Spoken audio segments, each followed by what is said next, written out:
Hello, welcome to 3/4 Guard MMA Podcast. I am Shane, the guy across from me with his mouthful of food and who's going to be obnoxiously chewing into the microphone this afternoon is Eric. Are we? Oh, okay. We'll put that away. Sorry, we're a little late.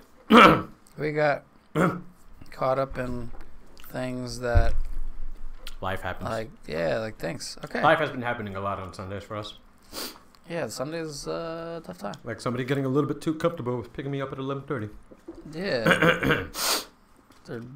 Eric was vomiting in my vehicle after being drunk last night. What? Come on. What? We spoke 3 sentences about that man. I told you. Only 3 sentences a day. I can't stand anymore hearing about that motherfucker. All right, so UFC, ESPN Plus cards. Fight night. I think that was the first. Fortaleza. The first ESPN Plus fight card. No, that was like 2 weeks ago. Remember with Cejudo and What was that? Oh, right. The prelim was on ESPN. Yeah. The main card's on the ESPN prelims were on ESPN for the last one too. Remember Cerrone and Alex No, Fernandez? it was on ESPN the channel, like the regular channel. Yeah. No, but the main card was on ESPN Plus. Yes. Yeah. Right, so there hasn't been a main card on ESPN Plus yet. On ESPN yet. I think that's going to be Velasquez and Ngannou. Ah, okay. That's going to be the first one on the actual ESPN. Yes. This is the second ESPN Plus card. Great night. Headlined by Rafael Assunção and Marlon Moraes. I'll be honest, I didn't catch the prelims that much. I caught we caught the book notes, so to speak, or the spark notes on it, if you will.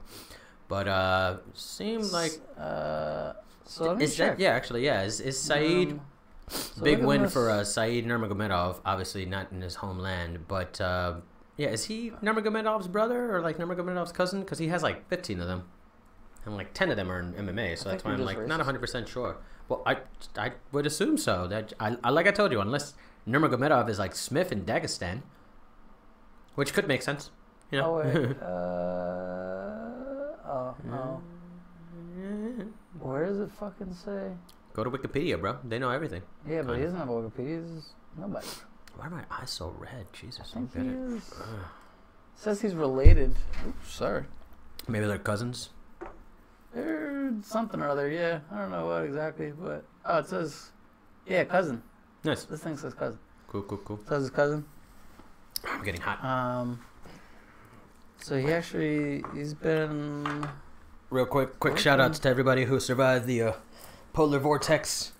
This shit was rough, bro. Shit was rough on everybody. Now it's like 40 degrees in New York City and it feels like it's 60. It's so funny how your body just gets acclimated to that shit. But shout out to anybody who did. It's nice and warm now. There's like a couple dozen people who fucking froze to death in like the Midwest. Yeah, dude. Oh, it was a lot worse over there. Yeah, it was like colder than Antarctica at one point. Arctic weather over there. Colder than Antarctica at one point. Yeah, fucking A, man. But no, shouts to everybody who lived through that. Now it feels like springtime, even though it's 40 degrees outside. But in comparison, it feels like the card. Hey, so Saeed fucking rolls over Ricardo Ramos. Oh wait, did Alexa Grasso fight on this card? No, it's canceled. It was canceled. Yeah, that was canceled. I saw that Thiago Alves. He won by split decision. Came back. Yeah, old man. He was talking about retire. Yeah, he was mentioning. I think he was talking about like probably retiring this year and like something like that. He didn't look like amazing in the fight. He hasn't really looked amazing since before his pre-GSP. Because after that, he always had like injuries and stuff like that. Yeah, he was out for a couple of years. I mean, he got his knockouts. I think like his return fight, he had a really good showing, but I mean, like, yeah, he kept getting like win-loss records. He's not gonna get a title shot. He had a great fight with Carlos Condit that one time when Carlos Condit came back. That was a really good. When he had that freaking elbow to the forehead and he had like a big ass gash right there. That was a pretty good fight, but they stopped it because of that cut. But split decision win for him yesterday. Didn't catch Barella Santos. That's about Perez Hernandez. Got a nice submission in the second round. We had pardon any static. Sarah just putting the Frota mic closer to my Olivia face. Hanada Souza. The Frota was over the weight limit by like 8 pounds. Or something. Yeah, Sarah Frota. Yeah, she was over by like. She was almost a fucking flyweight. But Olivia Souza. Interesting looking woman, by the way. Yeah, she had like tattoos all over the place. She had like her pink hair or purple hair. She always had sunglasses on, so I don't know what color her eyes were. But probably red.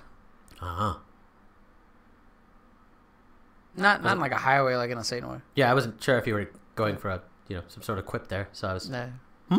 But yeah, Livia is that her UFC debut, right? Livia, that was her UFC debut last night. I think so. It might have been her UFC debut yesterday. She was the former strawweight champ. I think she was the former strawweight champ over at Invicta FC. Oh no, she fought before against Alex Chambers. Oh, she beat her by guillotine. Right. So this is her second fight. Oh, she was a former strawweight, but lost. Yeah. To Angela Hill. Yeah, man, in a split decision. Wow. It was a questionable, but I mean Angela Hill did have a great showing that night. But she was a former strawweight champ for Invicta FC. Her second outing in the UFC against Sarah Froder, and like I said, she was over by like 8 pounds. Froder was, but not a bad showing for her. You keep saying different names. Froder. It's Froda. Froda. Is you like Froder? Froda. Froder. Frota. Frogger. I don't see 2 O's there though. Froda. Fro. Fru. Not Fru. Fro. Fro. Frota. Where's a W? You don't need a W. Or a U. Then it you should don't need that. No. It should be Frota. Ota. OTA. Agree to disagree. Anyway. Shout outs to Olivia my man Johnny Walker, bro. Man, that guy. Goodness. He had a very. Did you see his when he's getting with the cut man when he's getting his on the cut man's checking him? When before he walks in the octagon? No, what happened? What did he do? It was very interesting. I'll let you judge for yourself. Of course, Johnny Walker kind of opened up eyes when he beat Khalil Roundtree in late 2018 with the short elbows and a Muay Thai clinch. Totally knocked out Khalil Roundtree, and this was out after Roundtree knocked out Gokhan Saki, which was a huge win for him, especially like knocking him out. And, like you don't just knock out the guy like Gokhan Saki. And this was his second fight in the UFC. If you checked out our Instagram earlier this week, I posted up a video of him tripping when doing the first face-offs. That was a little funny, but he stayed composed. He seems like a funny, silly, like fun-loving guy. Big dude, but big fucking powerhouse of a guy. Ended it in 15 seconds? 15 seconds, I think it was, right? He ended it like 15 seconds of the first round. No. The fight last night, Johnny Walker. I think it was. It was quick. It was 15 seconds in the first round. He almost lost that. Almost got disqualified with that soccer kick. Yeah, that was a little lucky that he missed that kick. It looked like he was going like if you see it from a different angle though, it looked like if he would have landed it, it would have kind of hit him maybe in the chest or in like the elbow or something like that. It didn't. It looked like it was going to miss his head anyway. But there could have been means for a disqualification right there. When you kick a down opponent in the body, it's not illegal. But he could have been disqualified right there, and that totally would have fucked him up. Luckily, he didn't. But man, he caught him with what was it, like a switch kick? I think it was like a switch. He went for the head kick, and I think it didn't really touch him too much. But then he followed it up immediately with a spinning back fist. Mm-hmm. Yeah, that was good. Down. That's what it was. He had like a switch back kick and then a spinning back fist. So that was fucking beautiful the way he got that. Wobbled him to the ground. A couple of fists, clear shots to the ground. Looked like he knocked him out because the guy definitely like stiffened up for a quick second. What's his name? Lendent or something? Ledette. Yeah, Ledette. Yeah. When it was Ledette. Yeah, man. 15 seconds is all it took Johnny Walker to knock out his second opponent in the UFC. Big fucking showing in Brazil of all places too. Like he's got to be one of their favorites right now, a favorite new prospect coming up. And yeah, man, light heavyweight division. You got this big motherfucker. What is he, like 6'5"? He's a big dude. 6'5". He's like a big fucking dude. You saw him when he was starting the fight, right before when the referee was about to call the fight for them to start. He literally had his arms up on the octagon, motherfucking octagon. Like that's Jesus Christ. I don't even think like John Jones can do that. Like when you see John Jones do it, he has to kind of put like his elbows and arms up a little bit higher, literally just resting his elbows on the top of the fucking octagon. Like if that's not intimidating and if that doesn't speak words for his physicality, I don't know what will. Well, maybe a 15-second KO will speak for that. But yeah, amazing show for Johnny Walker. You're still trying to show me what he did when he walked in? Yeah, I don't know what's going on. It's just so weird that I see like the differences between mobile and desktop. But even if I'm trying to like, I mean, they have the so weird that it fucking MMA Junkie has the finishes available on their site and on their Twitter. So I mean, if you want to just see that, MMA Junkie is always a good place to go. Shout out to MMA Junkie. Way to do what you're doing. Actually, but yeah, he was like I said, he tripped at the first face off. He was I think he did like the worm and like something else when he won the fight. A lot of dance moves last night. We forget that the Brazilians love to dance themselves a little bit. The comments like, don't do that. So uncomfortable. Don't do that. Yeah. Stop it. That's fun though. It's always great to have a fun guy like that who loves what he does and always has a smile on his face. Oh, your hood came on you. All right. Settle down. It's always fun to have a fighter like that who always either smiles at the camera or who enjoys his time there. So it's always great to see Johnny Walker now. He's only been in the octagon twice, and he's already becoming one of my light heavyweight favorites. New prospect that I want to really take a look at. Somebody tweeted at John Jones and said, like, what do you think about him? He's like, I haven't seen him compete. Damn. But I heard he's looking good. Yeah. Maybe one day. Maybe once you get to a level of John Jones, you don't really look at prospects like that. Yeah, exactly. You can't entertain everyone. You're probably like, oh, this is the next guy I'm fighting. Let me take a look at what he does. But yeah, once again, great showing for Johnny Walker. Hope to see him real soon in the future after that 15-second win. For all we know, they could probably give him another fight by April, which would be awesome. April or like May or something like that, whatever card they have there. I'm sure they'll put him on like a pay-per-view card now. Or like a main ESPN co-main event spot. But yeah, great showing for him and a great win, a second win in the main card for the Brazilians. So 2-0 for the Brazilians so far in the main card. Next up, had a interesting fight. I felt like this was gonna be a pretty good fight. Charles Oliveira and David Tamer. Tamer's been looking good. A lot of always kind of up and down, but he always the eye pokes. Fights. At the beginning of the fight, at the beginning was very. Here's the thing: Charles Oliveira has been. Well, actually, Charles Oliveira always has really bad luck with eye pokes. He gets poked in the eye a lot.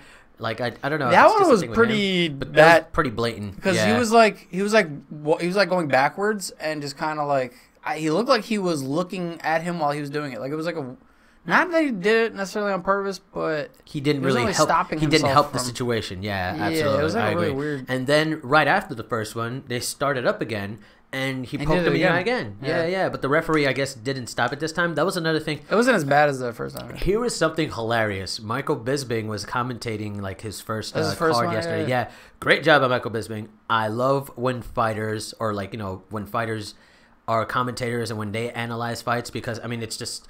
You have somebody who's been in there, so they know what they're talking about. Especially a world champion like Michael Bisping and a vet of his tenure. But at one point, he mentioned that like Charles Oliveira was trying to stop the fight too much. He's like, you can't do that. He's like, you have to let the ref stop the fight.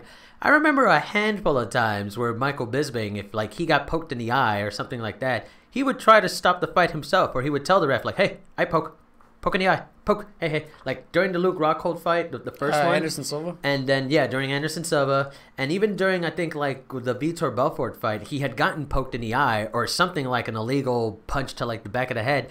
And he would always try to stop the fight himself. So I just thought it was a little funny and kind of ironic that he pointed out Charles Oliveira doing that. But, once again, no disrespect to Michael Bisping. Great UFC champ, great UFC fighter. And real happy. Like I said, I would much rather see him in the analyzing and commentator desk than some random ESPN guy who knows a lot about basketball. No offense to what's his name, Smith. What's the name of that guy? Something A. Smith. Yeah, Something A. Smith. Yeah. No offense to him, but watching tape on MMA for a handful of months is definitely not going to beat the 2 decades of experience that Michael Bisping has. Champ. Exactly. There you go. So that's always great to see. But yeah, Charles Oliveira getting it done in the second round. By submission. Yeah, he was doing pretty well on the feet in the second round, and in the first round actually, Tamer got him with like an overhand left or like a straight left, if I'm not mistaken, and had him in trouble for a minute. Charles his legs kind of went out from under him. Luckily, he was able because he's so great on the ground. Charles Oliveira has his great Brazilian Jiu-Jitsu pedigree. He was able to contain the situation, come back from that, and in the second round, he started landing shots. started going in, made a great fucking I thought showing something for the Fortaleza happened to fans. Tamor at one point because at the end of the fight, he turned his back. So I was like, "What? Was he that hurt that he Probably was like, he got him with 2 straight shots. I mean, sometimes someone usually does that if they get poked or something. When you get rocked like that, maybe, but I feel like sometimes when you get rocked like that, it's kind of like you're just covering up. You really, your head's You usually don't see that. You don't usually see someone turn especially on the fence. They turn their back to this. I mean, that could be his. You know how some wrestlers when they get like touched up a lot, they kind of go for like a takedown. Yeah, that's but like their he was thing. just like, hey, maybe that was his thing back. as a striker. Maybe that was his way of let me try to get myself together by turning my back. But the referee could have called that fight if he turned his back on him. Absolutely. But then Charles Oliveira was just like, fuck that. Let me get the sub win. Yeah. Took advantage of that. Now he has the most sub wins in featherweight. He already had the most in UFC history, I think. Did he? Most submission wins, yeah. No, and then now this extended. Yeah, I'm pretty sure. I'm pretty sure he's either tied right now or he has the most. Let's pretty sure this extended him to. Fucking Google it. We're gonna Google it. Fucking Google it. Yeah. It's like my favorite thing to say now. Shout outs to my wife. But yeah, Charles Oliveira, great showing last night. Now people are talking about Charles Oliveira versus Brian Ortega at featherweight. Charles Oliveira dropping back down to featherweight, going against Brian Ortega. That would be a really fun fight in terms of submissions. He was at 11 before, beating Royce Gracie, and I was at 12. The most submission wins in UFC history at 12, beating Royce Gracie, who has 10. Well, and then another one who added to his submission finish is Damian Maia. The old man still got it. The vice is, I mean, well, it's his bread and butter, dude. I mean, Damian Maia, he's just on another level. Got on the back, squeezed. He didn't even need to get a fucking wizard, down to the ground. He just hugged his back. He puts people down on the ground who have great wrestling, not great wrestling because I mean you get someone like Tyron Woodley. Jiu-jitsu? Yeah, you get anybody with a good ground game except for a wrestler. Go in there against Damian Maia and he just makes them look like children. Remember what he did to Carlos Condit? That was like, what the fuck? This is his world when you're down there. It is entirely his world. He's just one of those, once you get on the ground, you walk away from Damian Maia. You walk far, far away. Yeah, you don't want to be You do not want to do that, unless you're Tyron Woodley. Yeah, but then even then, you're gonna get up. You're gonna want to get up. Yeah, this is true. There's no point in taking a chance. Yeah, great win for Damian Maia last night. Got the submission win in the first round. Most of it was literally him getting him on the ground, finding his way on his back, getting the rear naked choke while he was standing, and just all around, just magnificent performance from Damian Maia. Like I said, a ground wizard, and what else can you say? I mean, what could be next for him? I mean, right now I don't know, man. He's gonna be kind of a gatekeeper. A little bit, yeah. But I mean, who do you put him up against now to make for a great fight? I don't know. I mean, Lyman Good really had no business fighting him, but they gave it to him just because it's like a gatekeeper role. You got to fight some of these new guys and. You're right there. Kind of gauge their capabilities, Lyman Good is just not ready for the big time. Some people are not ready for the top of the heap, unfortunately. I mean, it's also styles do make fights. Lyman. Lyman Good was obviously would have had a much better advantage in the striking exchange, but Damian Maia literally taking it down to the ground as soon as the fight started, working his way down there and was able to get on his back even when he was standing. So great showing for Damian Maia, and that makes it 4-0 in the main card for Brazil so far. And a very surprising co-main. I didn't really see that. The king of Rio, or should I say the king of Brazil, is back. Yeah, looked good against. Jose Aldo had an amazing showing. This guy was in classic form. Up. Absolutely.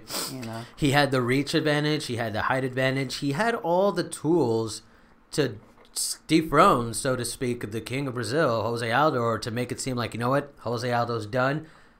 Renato Moicano, I'm the new guy in, but Jose Aldo, man, coming in, doing what he normally does, working the head movement, working the boxing. Stiff, but I mean, he's older, you eventually get to a point where you can't have the same fighting style you used to, and I feel like he definitely was waiting for Moicano to. He was calculating him a bit. You got to do that. Absolutely. I mean, you got to do that eventually in your career. And I mean, just fortunately for Jose Aldo, it worked out for him nicely because he got him with a counter left. And he probably wanted to also ration his. Isn't that the greatest gas tank? Well, I mean, it was 3 rounds, so he's fought 5 rounds for a while, so he's aware of how to like. Kind of, all right, I'm gonna go hard the first 2 rounds. He doesn't want to go crazy. Exactly, yeah. But I mean, hey, once he smelled blood in the water, went in there and just started running after him. I mean, he was running after him like a fucking like I said, like a shark like a shark with blood in the water. He said he was going to retire this year. Yeah, man. He said probably after this, I think he has like 2 more fights. He wants to finish like on top. He wants to fight in May, and Brazil is another card. Yeah, man. Hey, shit, whatever he wants to do, dude. At this point, he's got the first featherweight champion in the UFC, longest featherweight champion in the UFC. He has every right to pinpoint. Oh no! But what happens now? Like, where does he go? Because he doesn't have who the fuck is he gonna fight? At this point, you just got to put big fights against featherweights and stuff like that. Who would he go against? Really what's a good fight at featherweight for him? I mean, thinking about it. Who was? I think Cub Swanson wanted this fight.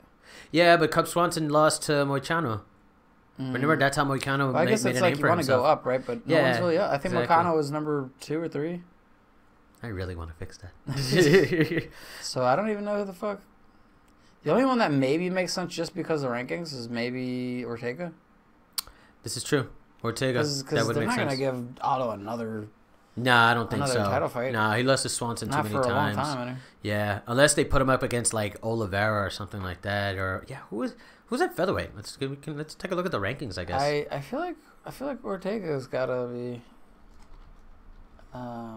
Even though he lost in the title fight, so maybe kind of like. Helps out a little bit. Look at this mix all the way. Oh, Alexander Volkanovski. Volkanovski, that's true. I think. True. Oh wait, isn't he going against somebody? Because Jose Aldo beat Edgar twice already. Yeah, he already beat Edgar twice. So he beat Jeremy Stevens. Chad Mendez, no. Stevens at this point, is fighting. I mean, unless Rodriguez beats Zabit Magomed Shapirov. And then they put Rodriguez against Jose Aldo. Yair's not fighting Magomed Shapirov. I thought he was. No, it's Jeremy Stevens. Zabit's fighting Jeremy Stevens. Yeah? Yeah, Yair doesn't fight right now. When did that change? They were the fight. They were gonna do that fight, for that one Staples Center card, and then that's when. But I thought they renegotiated it for now a later date. No. No, I mean they brought him back, but they never set that fight up. Oh, okay. Well, I was mistaken then. But I think they said let's do it, but they didn't actually do it. Yair, I think is, he's recovering after that crazy fight, and they did Zabit Stevens. My eyes look terrible. So, what the hell, dude? I got plenty of sleep. Volkanovski. It's gotta be either Volkanovski or Ortega.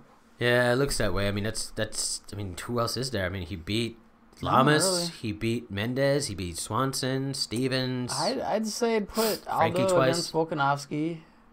Put Moicano against Ortega. I mean, both coming off losses. Yeah. Volkanovski and Aldo both coming off wins. Frankie, I don't know what to do with Frankie, man. I think they want to put Frankie against Volkanovski. Or they could do that. Nah. I don't know. I think they've got to start escorting Frankie out. As much as I love Frankie. Yeah, I mean...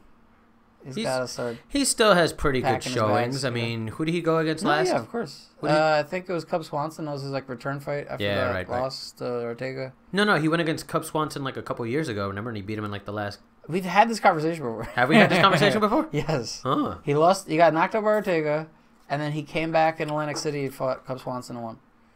This sounds like something we would have spoken about. I believe it was impressive. It was right after his dad died. I think it was his biological dad or something. So, and I don't know if I think he was he wasn't very. I forget whatever the story was. But yeah, I don't know. So I think Moicano, Ortega, Aldo Volkanovski, Edgar's been just kind of sidelined for a while. And I'm not sure.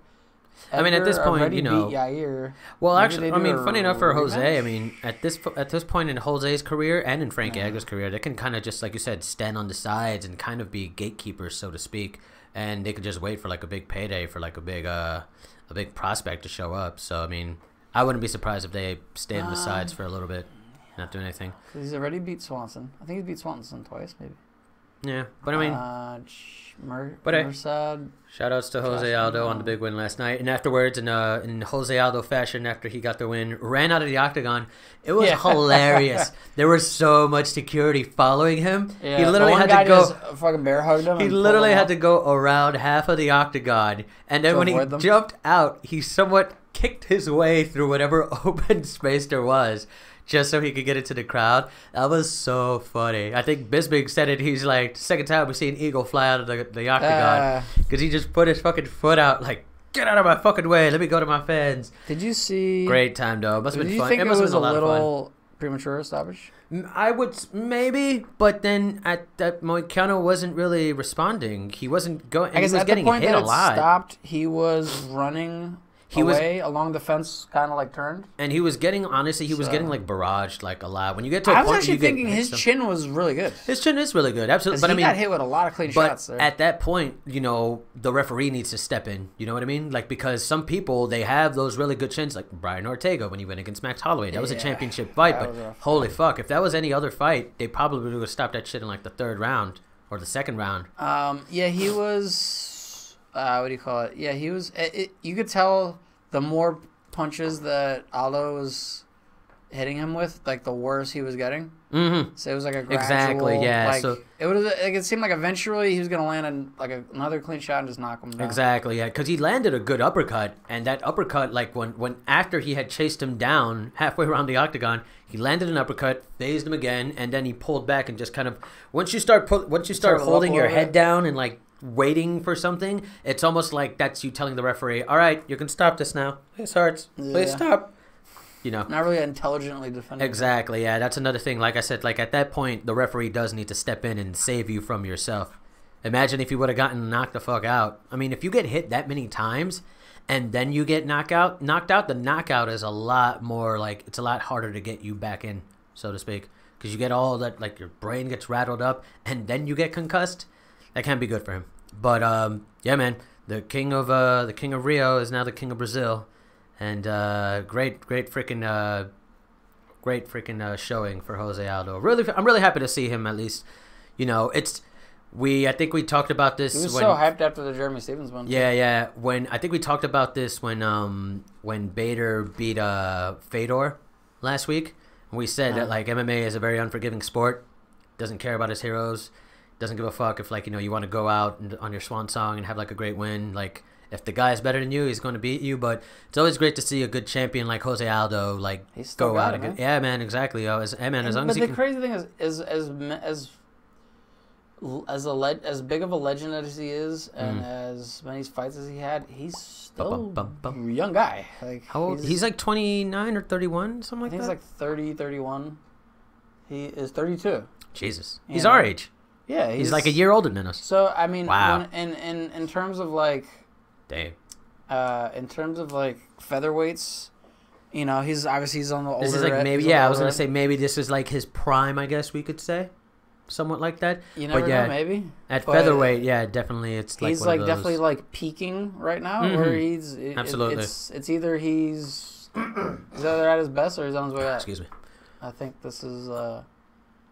But he's still looking good. Yeah, man. Shouts out to Jose Aldo. And we had in the main event, we had basically a number one contender fight. Yeah, basically Rafael Assunção against Marlon Moraes.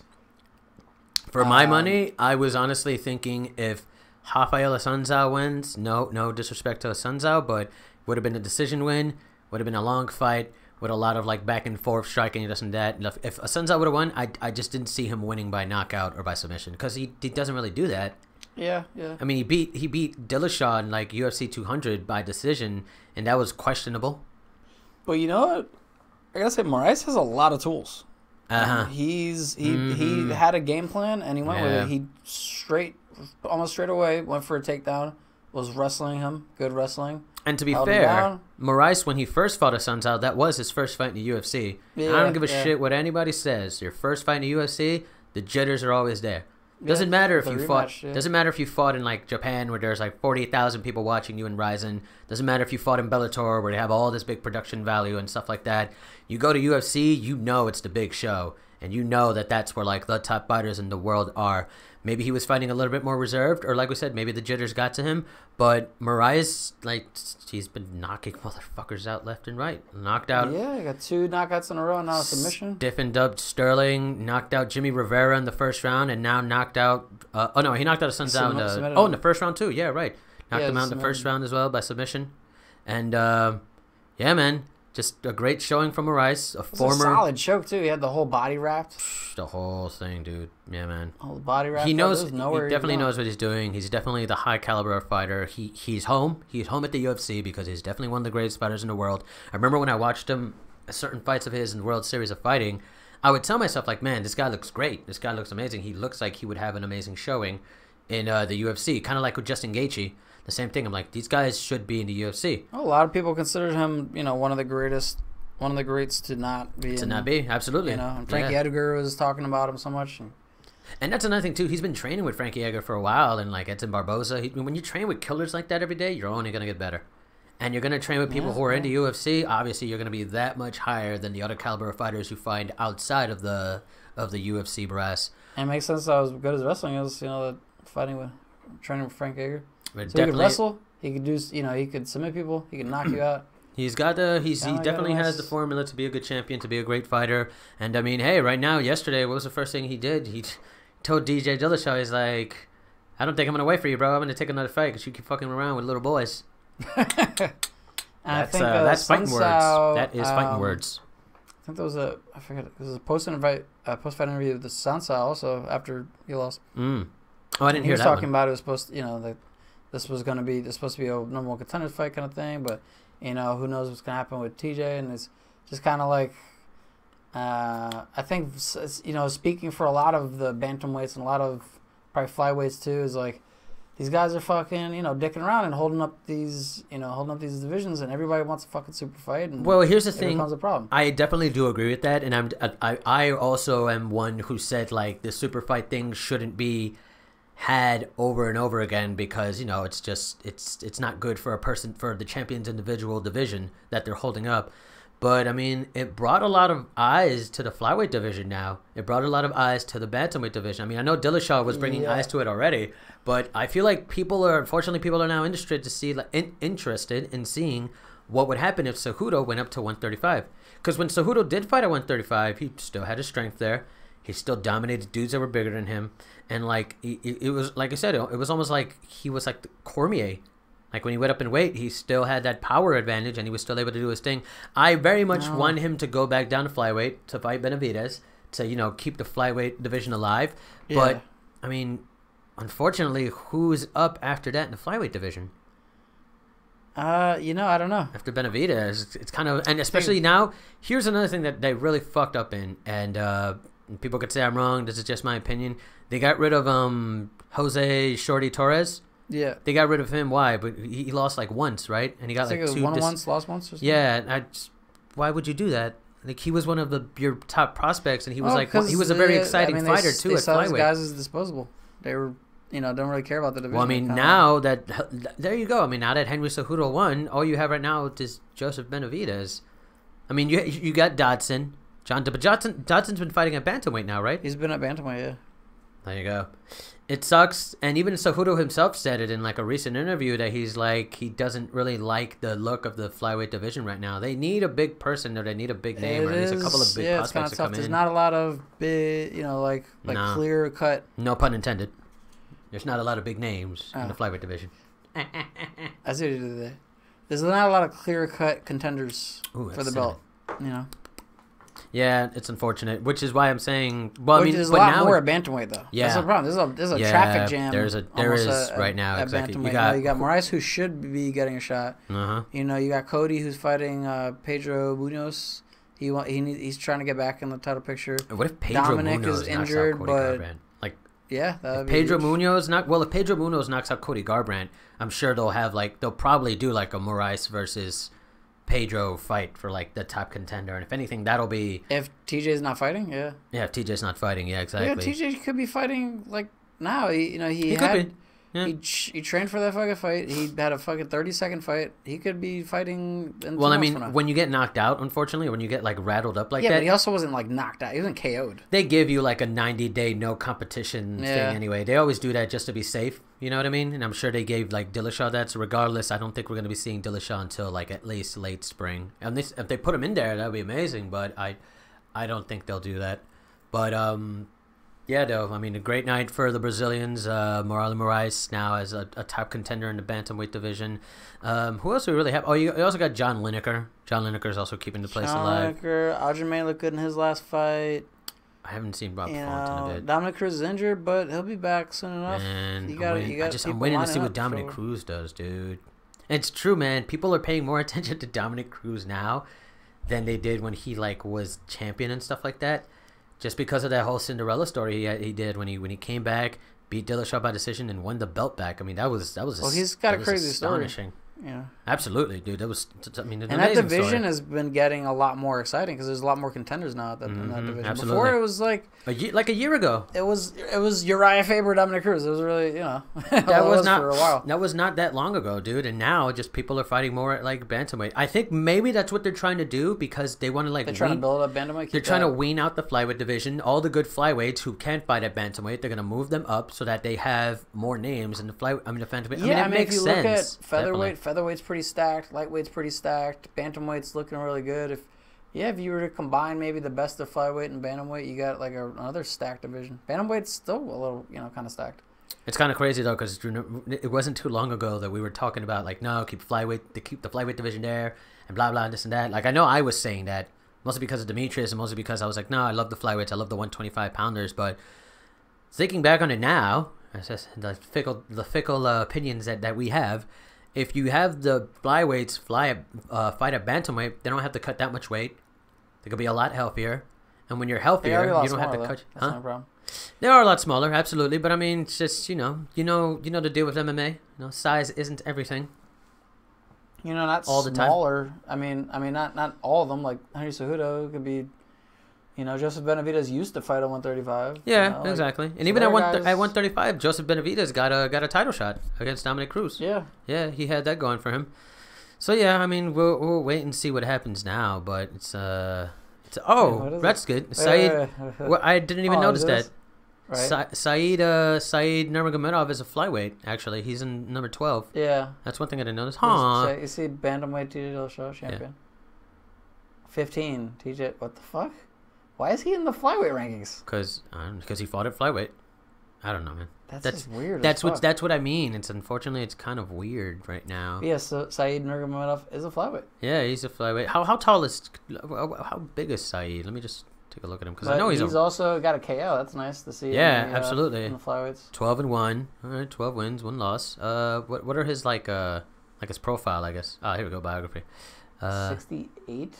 What is that? 68 inches? That's like 5'8". Oops. What? He's 5'8"? There's no way he's 5'8". He's 5'8". 5'6". He's 5'6". Yeah. He could fight at bantamweight. He could fight at flyweight at 5'6". What? At featherweight, you mean? At featherweight. Yeah. Yeah. He could fight at featherweight if he could. Yeah, that's what I mean. Like there are a lot of shorter fighters. Like that. Like no disrespect, Joseph Benavidez, Henry Cejudo, but John Dodson. But these guys can fight at bantamweight and. Damn, I feel like I'm having a conversation that the UFC offices have had already. They're like, how can we get these flyweights into the fucking bantamweight division? Yeah, essentially. That's what it seems like is going on. But, I mean, hey, shout-outs to all the Brazilian fighters last night in the main card. They got big wins and big night in Fortaleza. Everybody had a great night of fights. Second fight on the ESPN Plus card. And yeah, a lot of contenders now. Exciting news. I love how everything always changes every week in the sport. It's just it's so awesome. It's changing a lot, man. Let's see. This is next week. We've got UFC 234. UFC 234.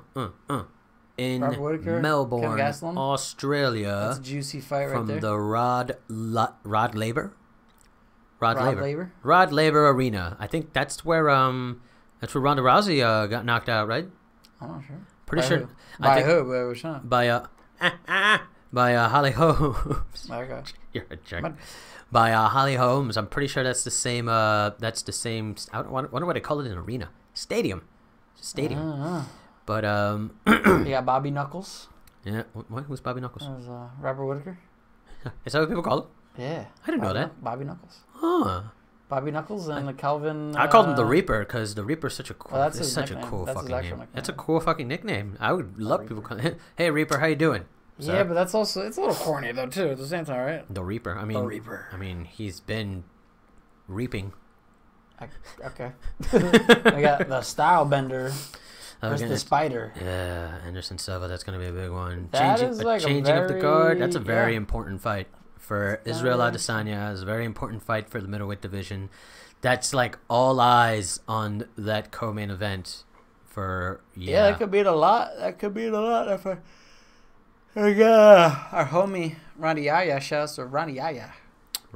Fighting Ricky Simone. Real quick, you heard him a couple weeks back, I think like a week and a half ago, Kevin Gastelum. I think Ben Askren sent a tweet out. Excuse me. To Kevin Gastelum telling him like, oh, you should come back down to like welterweight or like talking some kind of shit to like Gastelum. And then Gastelum sent him a meme. It's like, who the fuck is that guy? With like George, that little, with Conor McGregor there. Oh, excuse me. Ben Askren comes back with, he's like, okay, 1, be original. 2, you missed weight last time you fought at welterweight. 3, like this is that and the third. He was just going at him, and it just made me realize that like Ben Askren is such a great guy on the mic. He's such a good guy to like come back at and like build up fights and stuff like that. Did you see the him press at conference? the press conference? So great. But you see his dad gear? Yeah, it was so great. He had fucking sandals on. What was it, like linen pants and like that button down that was tucked in? Honestly, that was great. It was so unintimidating, and I think he did that on purpose. So fucking awesome. Oh man. But what struck me as a big surprise in that press conference was like the 10-minute back and forth that Kamaru and Tyron Woodley had. Did you hear that? Like when they were going back and forth with each other, and they just like at one point I'm like, holy shit, Tyron's got him. Like holy shit, Kamaru Usman came back with a good quip. Holy shit, and just back and forth. It was so fucking. That was a great press conference. I was really enjoying it. People weren't being all crazy and talking like that much crazy shit, but it was such a great press conference to see them all like that, and everybody who shined. Like Ben Askren looks like a PE teacher on parent-teacher conference night. That's funny. He really does actually. Oh man, I didn't even notice that. No, he's got chin for days, doesn't he? He does. He's got such a flat face. It's so funny too about that press conference was because honestly, John Jones and Smith, they didn't need to sell that. Like it's John Jones. John Jones is fighting regardless. At that point, it's like when Anderson Silva was at his prime. John Jones is fighting. Everybody wants to see that. So they kind of like kept it cool, kept it calm. I mean, when they spoke to them, they definitely said what they had to say. But you had the co-main, which is Tyron and Kamaru Usman. They were going back and forth. They were making noise for their own fight and their own co-main event. So that was definitely great on their part. Ben Askren was there, making friends with Dana White.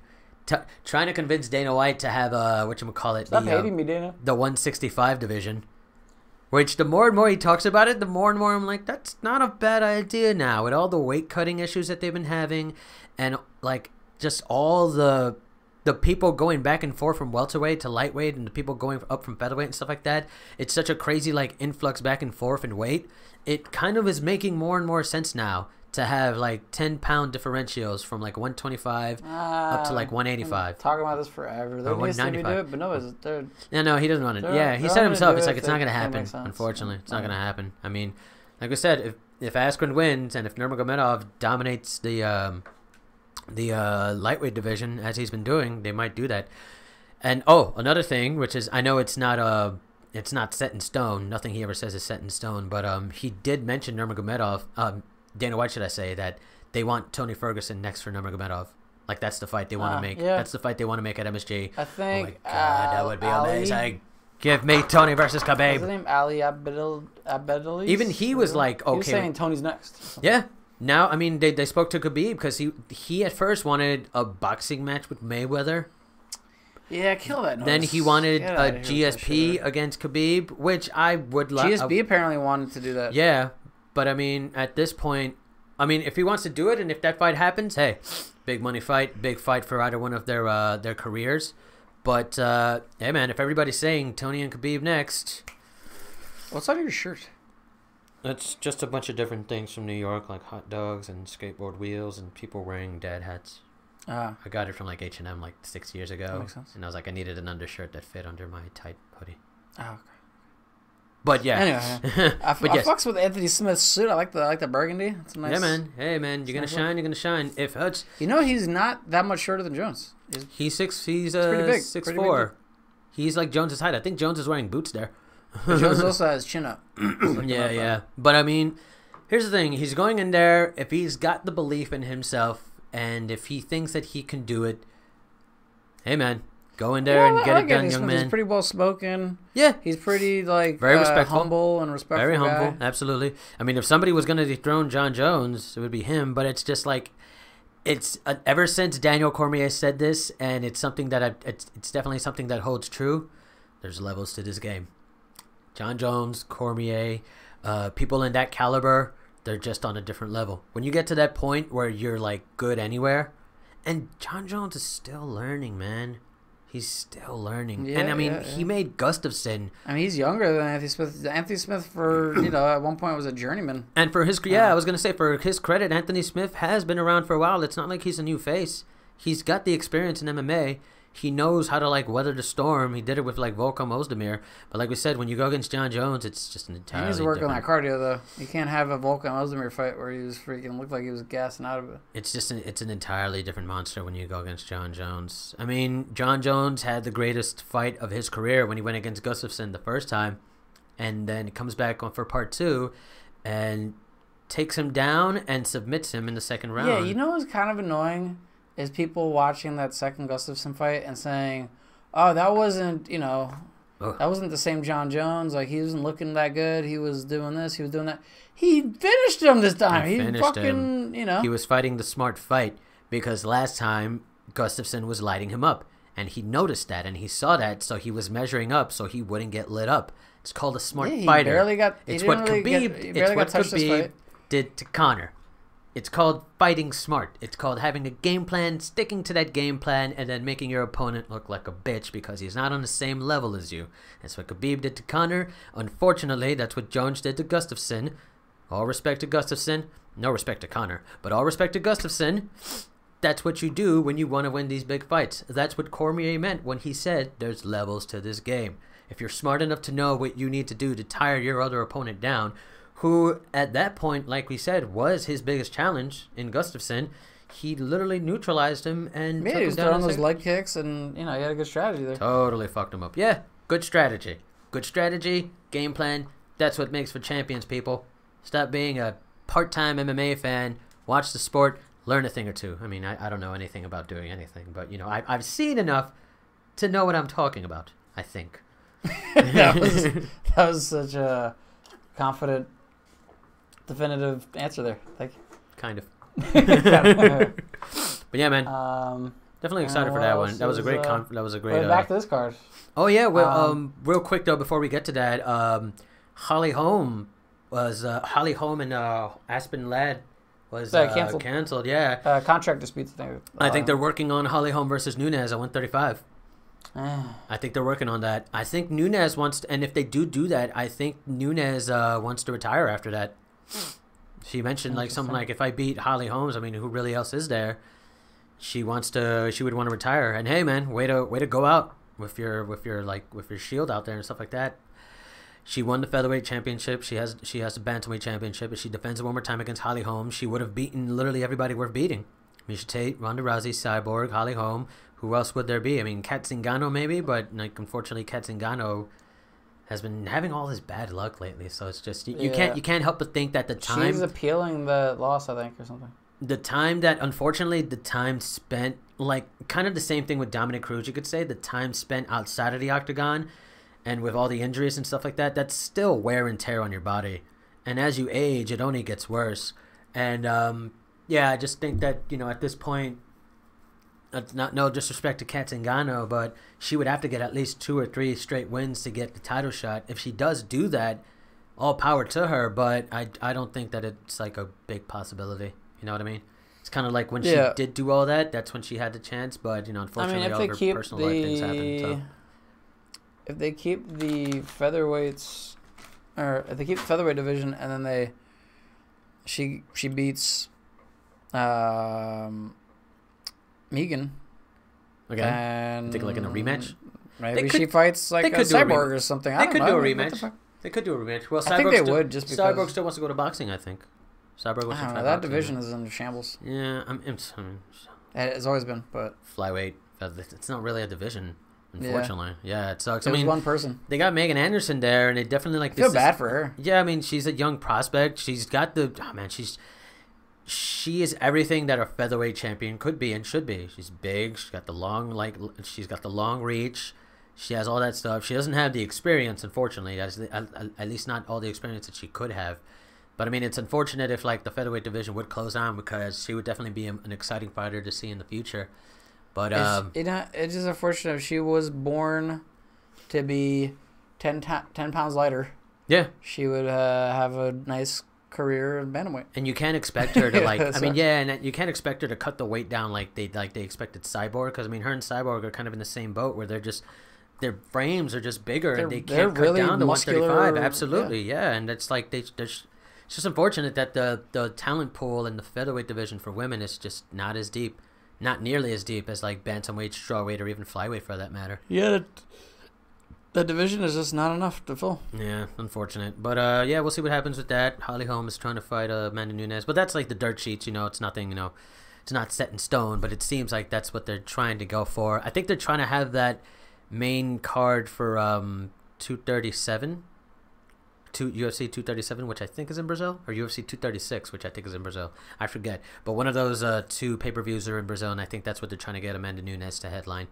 But yeah, we'll see what happens there. Let's go back to the UFC 234 real quick. Yeah, not really like a stacked card, not a ton of big fights, but Sam Alvey on the card. I like me some Sam Alvey. It is there's a lot of implications from whoever wins these fights. I mean, you got Israel Adesanya, like I said, beating Anderson Silva. So wake up, middleweight division. 15-0 is Israel Adesanya. 15. That's a big deal. That is a very big deal. Undefeated. Yeah, and just like I said, his striking. Starching people. His striking is only getting better, especially in the cage. Like if you look at his old like Muay Thai and like kickbox, I think it's either kickboxing or Muay Thai. But if you look at his old competitions from back then, he just looks like a master on the feet. And what is he, like 24?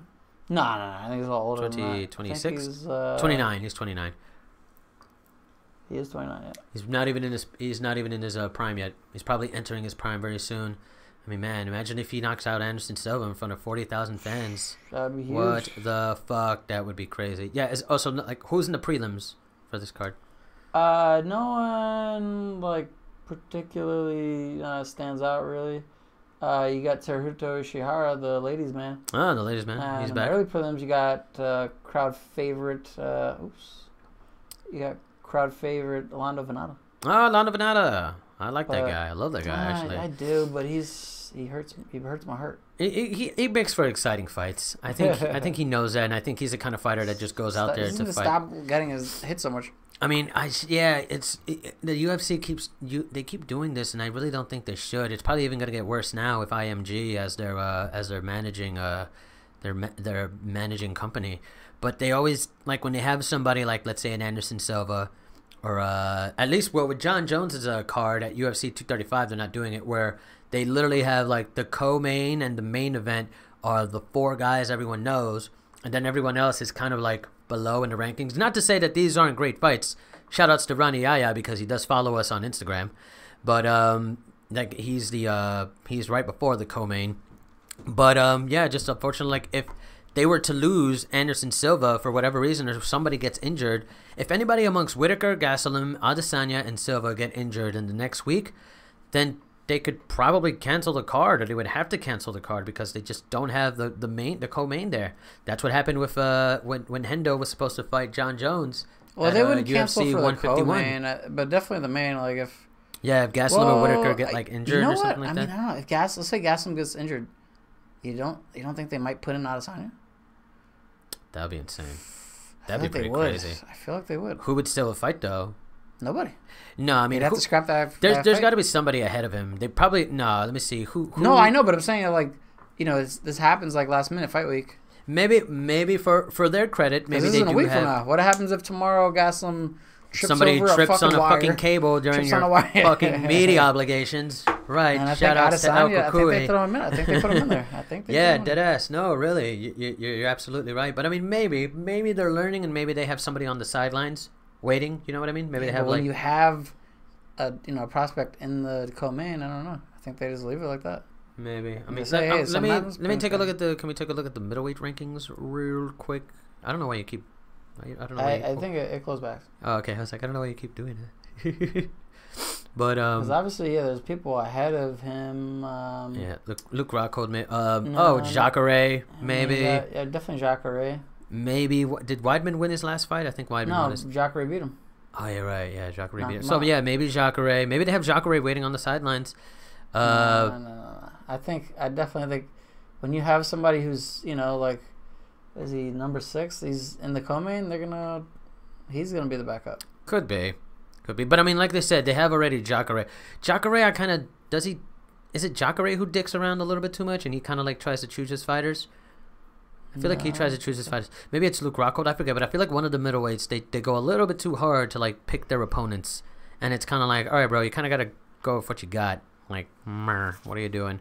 But I'm sure there's a lot. Yeah, that is true. I think, I mean, if they're smart, like they have Jacare on retainer, or at least like waiting on the bench right now, getting ready and stuff. That was my phone.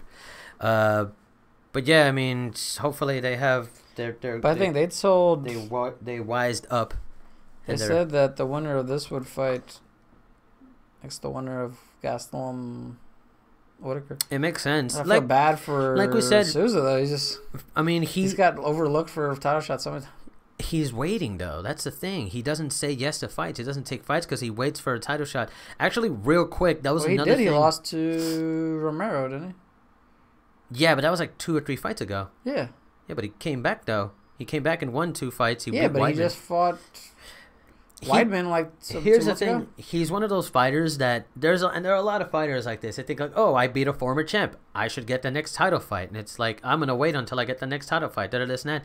That's what a Sun Tzu did for a really long time. Funny enough, going back to the card that took place yesterday, a Sun Tzu would wait around for his bantamweight title shot. Way too much. And then yesterday when he lost to Marlon Moraes, he said it in a post-fight interview, maybe I should have waited for a title shot to come. I don't know. Maybe I shouldn't have taken this fight. Like, no, bitch. But that also means like you're not ready. That's not really Absolutely. Like championship mentality. Absolutely. Like, if you're the champion, you should be able to beat anybody in the division. I absolutely agree. And that's what I mean with, unfortunately, for Jacare. For all we know, maybe they'll tell him, like, hey, like, you want to fight for the title in a week in Australia? He might be like, oh, well, I'm not ready. So I don't know but I think and the problem... Like, all right, bro. I think people want to be champion. Bye, and boy. The less of a barrier there, the better. So it's not necessarily like... Funny enough... Maybe he's not scared of fighting Moraes, but he does see that, hey, this guy's good. Why would I take a risk fighting him, and who knows what the fuck happens I can get the title shot, and then at least that's one fight for me to become champion. Well, and then maybe I lose it after that, but at least I was champion. At least I make the championship money for a little bit, But that's the thing, though. There's where you said it. Risk. Why do I take the risk? The UFC brass still likes a fighter that will fight anybody at any given time. Yeah, and if you are a champion, it's tough sometimes, especially in this. If you are a champion, and if you believe you are the best in the world, or you believe you're the best in your division, and you should be the champ of your division, shouldn't you take any fight from anybody? If any fight would be good. Yeah, I say that too. I mean, it's tough on you in this sport. It's you don't have a long shelf life. Which is why you shouldn't wait around for a championship fight or a #1 contender spot. Look at yeah, it can totally backfire on you, like it did for Sun Tzu last night when he went against Moraes. But then at the same time, look at people like Donald Cerrone. Edgar Ortega. Look at people like Donald Cerrone, though, who fights like 6 times a year because he's like, I don't give a shit. I just want to fight somebody. At this point right now, if Donald Cerrone wants to fight Conor McGregor for that's a Conor said, yeah, that's a money fight in itself. Because Donald Cerrone has like what, the most wins now in UFC history. Something like that. He's also an exciting right now. Big fan favorite. Exciting and a big exactly. And how did he get there? From fighting all these fights and beating up all these people. A good example people. is Max Holloway. He never turned down a fight. He was constantly fighting. Constantly fighting, and now look at him now. He's champion. That's a I mean, great it took example. him a long time to get the title. He got a crazy win streak. It's a great, but I mean, look at him now. It made him so much better though. Look at what he did to Jose Aldo. Look how he made him look twice. He made Jose Aldo twice to look like a lesser featherweight than he ever was, and that was because of experience. It also had to do with his island chin and his warrior spirit. Those fucking Hawaiians or something else, bro. See Holloway Conor rematch. That's crazy. Maybe. That would be insane. That'd be crazy. Oh, and another thing, I know Dustin Poirier is real pissed off right now at the whole, Khabib not fighting until October and Conor not fighting until summer, and even then Conor wants to fight Cerrone. Cowboy. Dustin's sitting there like, I don't know, who the fuck do I fight?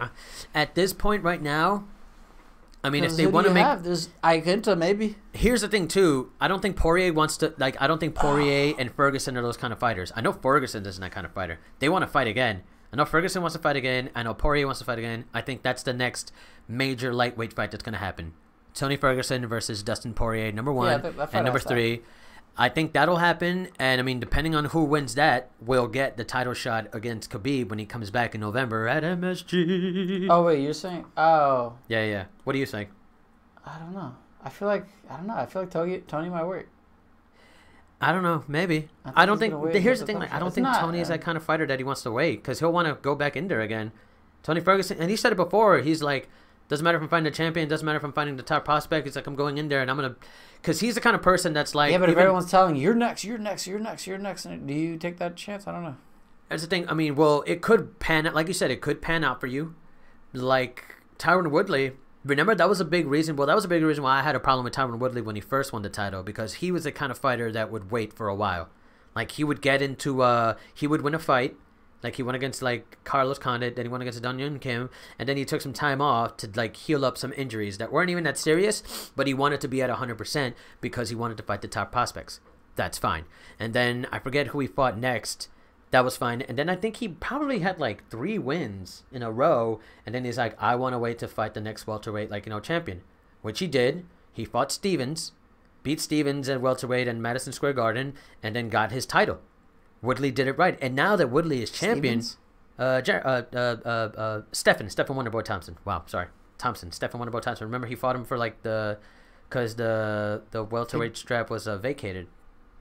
No, he beat Robbie Lawler for the belt. You're right. Yes, you're absolutely right. He defended against totally Stevens missed him. twice. Wow, how could I forget about Robbie Lawler? What an asshole I am. But yeah, but then after that, yeah, like before that, he kind of did choose his fights. And he kind of took the brakes off when he had to take the brakes. It worked out for him, but it doesn't work out for everybody. And, like, right now we're all starting to see that Tyron Woodley, I mean, the chosen one, it's in the name, and he's been literally beating people like that. Depending on how he fights Kamaru Usman and how he comes out, like, of that fight, it's really going to be like, wow, T. Woodley is one of the best welterweights of all time. I want to see, like, at that point, I would, like, say, hey, GSP, you need to forget about Khabib for now, because Khabib has plenty of people that can fight him in the lightweight division. You need to get your fucking throne back, bro. Yeah, I don't know who's going to. He probably won't, but I mean, that would be a great fight between... All depending on how, like, the next 3 months pans out, Woodley will have, like, a chance to be like, yo, I want to fight GSP. But actually, he mentioned in a recent interview that he's like, he doesn't think that's going to happen. They're both the same age. Yeah, they're both, so. But GSP is looking for that, like, legacy fight. He's looking for, like, he wants to fight the lightweight title. Yeah, he wants to fight him. I mean, we'll see what happens there. He could totally tarnish his legacy going against Khabib if Khabib's wrestling is that fucking badass, which it is. Yeah, but the juice is worth. Or he can go back up to welterweight, and try to get back his belt, and try to get do all that stuff happening. I don't think he cares enough about that. I think he wants something that's gonna make him stand out in the sport. Something that no one will be able to do. Or ever done or will ever do again. I mean, coming back and reclaiming your throne at welterweight after what 5 years of not being at welterweight, that's still a pretty big deal. Him beating Bisping was a big deal. Yeah, but for someone to say this guy was champion at welterweight, middleweight, and lightweight, and then you'd be like, what the fuck? That's no a big one's deal. Ever done that before. No one, And that's definitely a fight Khabib won. So it's just so crazy right now. That's why I think like we need a 165 division, and we need welterweight to move up to 175. Oh, we'll see. But yeah, I mean, we'll see what happens. Hopefully, all 4 fighters in the main and co-main for UFC 234 are still intact. UFC 234 is next Saturday. Was it February? February 9th. February 9th, live from Australia. Yeah, catch it, and I think we did pretty good right this week. Yeah, I think was there nothing we didn't cover actually? Let me take a look real quick at my. Nothing. Really? Let me take a look real quick at our social media page, because sometimes I like to post stories before it gets good. Oh yeah, one quick note: the GOAT, Artem Lobov, is no longer with the UFC for inactivity. No, I heard he asked for his release. He wanted to fight in March, and they were like, "We can give you a fight in April." And he's like, "Fuck that! I want to fight in March, so give me my release." Like I think it was literally something like that. Like he didn't want to wait a month to fight again. Got to give it to Lobov though. I mean, like the GOAT thing. It's obviously like that's obviously funny, but he's also the kind of guy that will take any fight, anytime, even if a person is better than him. He'll go in there and fight them. And I mean, for his credit, that's not bad. Yeah. But well, good luck to him. We'll see what happens there. We'll see what happens with that. Oh yeah, and what was it like? I think Leon Edwards and Darren Till had a quick little back and forth at the press conference for London. I don't know. Darren Till's been kind of just throwing elbows everywhere. This news doesn't seem to bother you.